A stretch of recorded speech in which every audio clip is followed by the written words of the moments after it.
Alright, I'm going to post this in the chat room for you guys. There you go. Alright, so let me just mute the music. And we can let Death Unites us take it away. It's not really a glitch. It's more of a, whatever you call it, when you take advantage of something. I always forget the word, but you know what I mean. This is just like a highlight from one of his VODs, I think. This is a really old video now. Is you have the ability to stop any slot in the game where you want it. And the way it works is by using the square button, which the square button is usually used... Exploit, thank you. It's basically an exploit. It's exploiting the way that the menu works in the game. So, you can stop the slots anywhere you want, and this allows you to get off, Tifa's ultimate limit very easily. It allows you to cheat the battle arena and get exactly what things on the reels you want. But the most important thing it does is it allows you to cheat Kate Sith's limit break, which allows you to get game over whenever you want. And game over automatically kills anything in the game. Just kills it. Shot. It'll kill Emerald Weapon, it'll kill Ruby Weapon, it'll kill Safer Sephiroth. Legitimately anything in the game it will kill. The only thing I have found that it doesn't kill is it doesn't kill Sephiroth if you cheat him into the game. If you cheat the actual Sephiroth character into the game, it does not kill him. And it also doesn't kill Ruby Weapon if his tentacles aren't in the ground. He's immune from pretty much everything when he doesn't have his tentacles in the ground. But anything else, it will kill it in one hit. So first I'll show you how it works here. The reason I'm going to show you this first is that it's less complicated. Kate Sith's game over works a little different. Yes, it works on... This will help me be able to learn how to do it with Tifa. Insta-death work on blank? The answer is yes. The only two things in the game it does not work on is Ruby when his tentacles aren't in the ground, and Sephiroth's actual character if you cheat him into the game. But that's it. It works on legitimately everything else. Anything else you can think of. Name something, it works. So, it's a little overpowered. But I'll explain why it's so overpowered in a moment. But first let me show you how it basically works. The basic gist is when you get a slot, the slot will roll on the screen, and while it's rolling, if you hit square is the key that normally hides whatever your menu is. I love the slot reel sound. Your life is and everything. Or like, for example, your barrier, because usually it covers up the barrier thing. But if you hit square, the slots, even though it sounds like they're still going, that's the sound that I need to get actually still going for the channel. So if I were to quickly tap square, you can see that the slots are now slowly rolling, because they aren't rolling while square is pressed. So using this, you can get the slot to land exactly where you want it. For example, if I wanted to land on, let's say, level down, what I would do is I would go to the thing right before level down, like the boot, and basically the way it works is if you press circle on pretty much like any frame after the boot is gone, then it will land on the next thing. It won't like flip back over what it was. So basically you can get the boot to about right here, about right where it's like, starting to go away, like right there probably, and then just let go of square and hit circle, like right at the same time, and you'll get exactly what you want. You just have to stop it just at the end of the one before the one you want. I've done it so many times now that I do it, like, you'll see me do it in the new threat mod constantly without saying anything about it, just because I know, like, if I want poison, bam, poison. So you really get like used to mastering it. But so during the new threat mod, I'm just kind of doing it. I'm not even like thinking about it because I've done it so many times. Yeah, so it really just takes practice. This is like the basis of it, and then he's going to get into showing the Kate Sith one. Having to practice it. Basically, just keep hitting square until you get like, okay, we'll try to go for mini.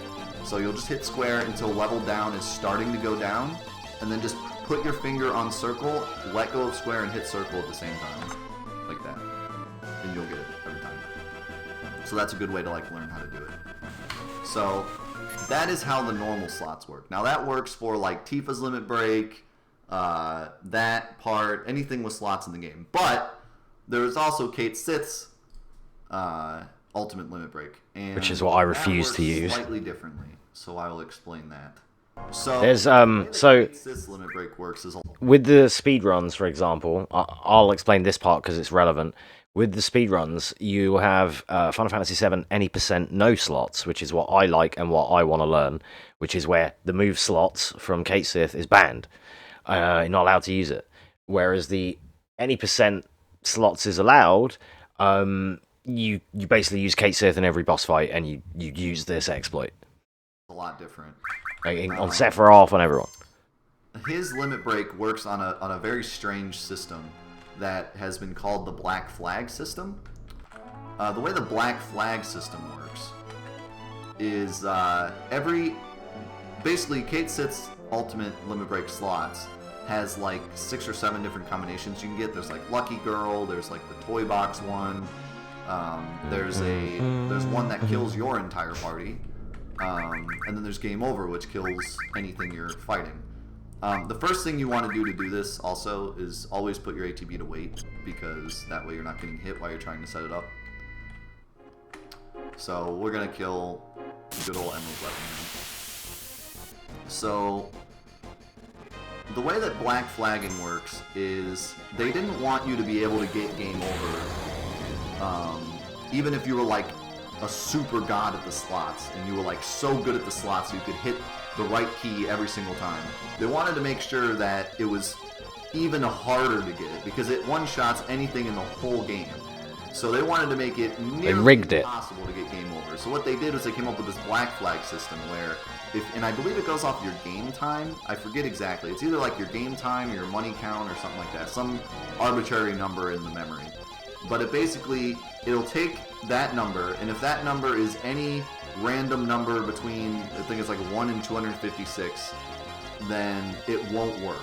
Only if it's a one specific number will it work. So basically, like for example, Lucky Girl. Lucky Girl is like is a lot higher of a chance. It's like 80 out of, or it's like, I don't know, 200 out of 256 or something like that.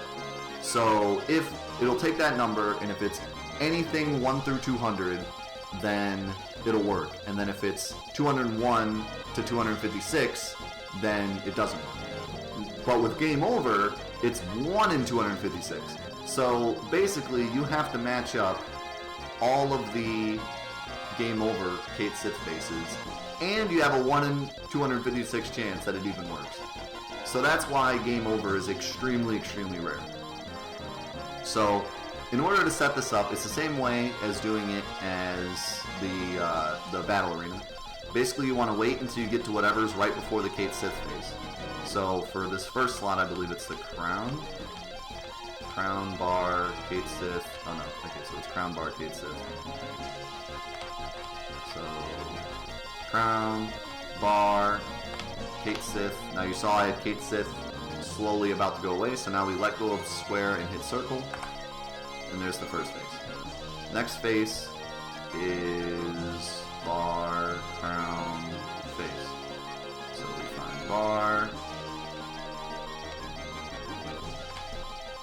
We find Crown. Once again, let go, hit circle. There you go. Now, this is where the Black Flag comes in. So if we have a 1 in 256 chance, well, let's say it this way.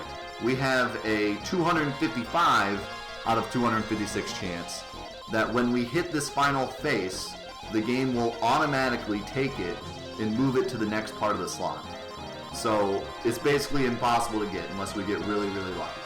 However, Garland the Great, someone that many of you may know if you watch a lot of Final Fantasy VII content, he found a way to cheat the slots even further, cheat the Black Flag, and get the game to recognize Game Over, even if the game is supposed to move the slot over to the next thing. So like, the way this works is, like I said, with the Black Flag thing, it's supposed to stitch you up, and even when you get it, you're supposed to not get it. It's supposed to be rigged.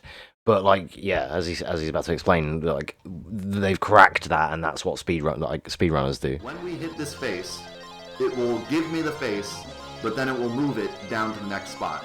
But if you hit circle super fast, you can cancel out the animation of the slot moving and It just locks it in. get the face anyway. So you'll see the slot start to move to the next thing, but then I will cancel out the limit break, and the limit break will say, okay, what did he have? And see the 3 Kate Sith faces and give me game over. So let's see if we can do it. I don't get it every time, but let's see if we can do it. This is the one thing that even with practice, you can sometimes screw up. So we have crown, heart, bar, crown, Kate Sith, and then the face. So we're looking for heart, crown,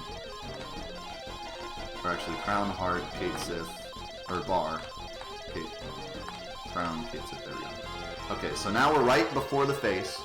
So now I'm going to let go of square, and at the same time, I'm going to smash circle as fast as possible. And if we do it right, we'll get game over. Let's see if we get it. We got it. Fantastic. So there you go. See ya. Dead. That's Just how we use the emerald weapon. dead. And like I said, this works on everything in the game except Ruby Weapon with his tentacles in the ground. And then later I also found out that if you use the one that kills your party, but Sephiroth is in your party because you cheated him in, it doesn't kill him because Sephiroth just straight up dies to nothing because that's how they programmed him. But yeah, that's how you cheat the slots in Final Fantasy VII. Hope you enjoyed that. Yeah, so as you said, that's how you cheat the slots in Final Fantasy VII. I'll post it again in the chat, just because I'm like that. Do go and follow this guy if you like Final Fantasy stuff, Final Fantasy VII stuff, 4-8 Productions. Like, yeah, if you like Final Fantasy VII stuff, you probably already know. We've already watched videos on this channel before of his or theirs, which like the Final Fantasy VII oddities and glitches and things like that. They've got lots of content. Like, you know, how to beat Ruby Weapon, lots of in-depths of the characters, all sorts of things. So yeah, do check it out. That's that one.